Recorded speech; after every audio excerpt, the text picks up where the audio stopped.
Muito obrigado, Sr. Presidente, Srs. Deputados. Cumprimentar os Srs. Representantes da ANEF e da Acrescim e agradecer os esclarecimentos que nos deram, porque é totalmente diferente quando ouvimos as coisas na primeira pessoa ou quando se lê um relatório ou se ouve um relato. Isto porque também, infelizmente, acho que há uma raiz comum a todos os problemas que hoje aqui discutimos. É que em Portugal continuamos a decidir tarde, a executar devagar e a conhecer muito mal o problema que queremos resolver. E por isso, do que os senhores disseram e também daquilo que é do conhecimento, penso que podemos focar em três temas centrais. Um, que, como já tinham referido, tem a ver com as consequências da tempestade. Estamos a falar de um problema que não é normal e cujos efeitos ainda estamos, passado 3 meses, a tentar medir com rigor e a decidir o que é que se vai fazer. A título de exemplo, só na faixa litoral entre a Figueira da Foz e Leiria, a madeira de pinho que é preciso remover ultrapassa os 2 milhões de metros cúbicos, cerca de metade das necessidades anuais da indústria da fileira de pinho, que vai de encontro ao que o senhor referiu na sua intervenção inicial. Na Mata Nacional de Leiria, que já havia perdido 86% da sua área nos incêndios de 2017, a Cristine volta a casar de anos severos do que tinha sobrevivido ao incêndio, por isso temos uma desgraça total. E como referiam, isto é um risco real porque o material que está no chão, a madeira que está no chão, não é inerte.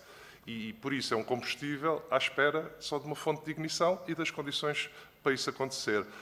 Também substrato para pragas que se propagam sem fronteiras de propriedade e a desvalorização progressiva de um recurso.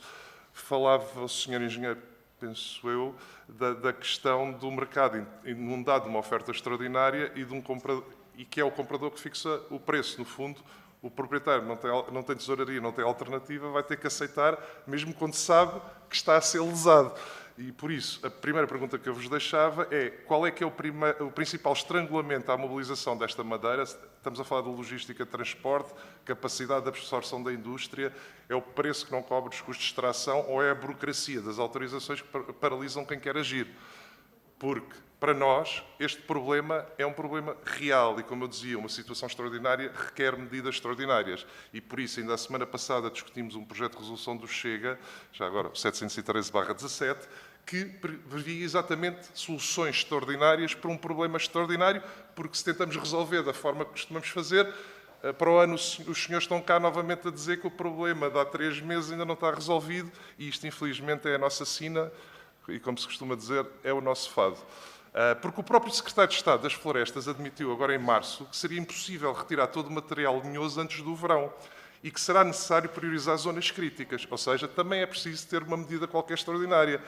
E aqui, e agradeço o relatório que nos mandaram, que era um dos exemplos que eu aqui tinha, mas temos outros exemplos. Por exemplo, em Gudrun, depois da tempestade de Gudrun, em 2005, na Suécia, teve rapidamente estimativas preliminares sobre a área afetada, volume derrubado e as necessidades de reflorestação. E avançou em poucas semanas com a mobilização de recursos, armazenamento de madeira e apoio financeiro aos proprietários. Também no relatório que nos mandaram da tempestade de Klaus de 2009, também foi feito logo medidas imediatas e resolução do problema. Ou seja, havia uma frase na minha área profissional que falámos muitas vezes, que era o analysis paralysis. Aqui nem sei se é paralisados pela análise. O que é verdade é que as coisas têm que acontecer. Às vezes é mau, é melhor uma má solução do que nenhuma solução.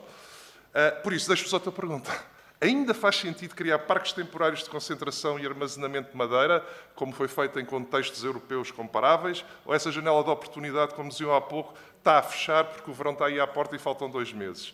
O segundo ponto, e que também acho muito interessante, que referiram há pouco, tem a ver com a paragem das empresas florestais durante o verão e os prejuízos causados, e teria muito para dizer sobre isso, porque é também a minha área, e dizia que não há fundamentação técnica para justificar essa paralisação. E há outra coisa que o senhor não disse, por elegância, penso eu, mas estamos a falar de empresas que têm trabalhadores, têm máquinas, têm créditos, têm contratos para cumprir, têm segurança social para pagar, têm IVA para pagar ao Estado. E isto é um pormenor muito importante para qualquer pessoa que já teve uma empresa. Não deixa de ser curioso também que o Estado exige gestão ativa da floresta, exige redução do combustível, exige presença no terreno e depois, precisamente, nos meses em que o risco é mais alto e em que as equipas florestais poderiam estar presentes, podiam fazer a diferença entre um foco e um incêndio grande, proíbe essas equipas de trabalhar. Não deixa de ser um paradoxo cruel e, de certa forma, administrativo. E não sei se refletirá uma política séria de floresta que sustente esta contradição. Há operações, como dizia, que realmente aumentam o risco e há operações que podem reduzi-lo. Porque se os senhores estão a tirar material de lá, se fizerem as coisas bem feitas, estão a reduzi-lo. Nós também, em termos de agricultura, também o fazemos, com os aceiros, com as preparações, com essas coisas todas. No vosso entender, que tipos de trabalhos deveriam poder continuar a ser feitos em períodos de maior risco, desde que se cumpridas determinadas condições?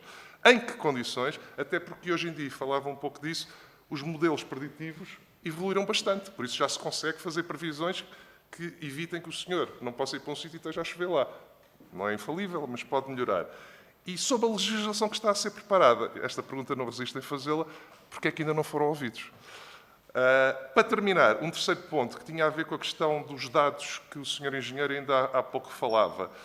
Eu acho que não deixa de ser curioso, porque isso também é transversal ao país, que é, sem dados atuais sobre o que andamos a fazer, andamos a tomar decisões políticas sobre setores que na realidade desconhecemos e baseados em aproximações, em percepções e muitas vezes em improviso.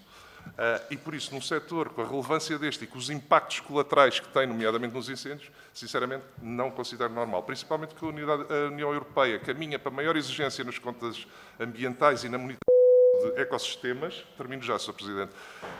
E na comparabilidade com os Estados-membros. Vamos estar a falar sobre este tema sem ter dados para poder debater o que temos que debater. Por isso, o que é que nos falta para termos dados como deve ser? Muito obrigado e obrigado, Sr. Presidente, pela tolerância. Serei telegráfico, Sr. Presidente. Muito obrigado. Agradecer mais de uma vez os esclarecimentos que nos deram e ficaríamos aqui, garanto-vos, a tarde toda, porque havia muito para dizer sobre o que referiram. Que vem confirmar algumas coisas que eu disse, abre aqui outras discussões, mas como não tenho tempo, vou ficar pelo essencial. E inscrevi-me para esta segunda roda por uma questão que o Sr. Engenheiro falou e que eu fiquei curioso. Que aquela, vou usar as suas palavras, que esteve envolvido nos parques de madeira dos incêndios de 2017 e que não entrou lá um pau. Foi esta a expressão, penso eu. A minha pergunta é, porquê? Isso é que eu gostava de saber. Porque eu gosto do passado para aprender para o futuro. Digamos assim, desta forma. E uma outra pergunta que me lembrei, entretanto. A Navigator, nos espaços dela, também para? Ou tem algum regime de exceção? Pronto. Era só por curiosidade. Porque não sei mesmo. Faço-lhe a pergunta porque não sei. Muito obrigado.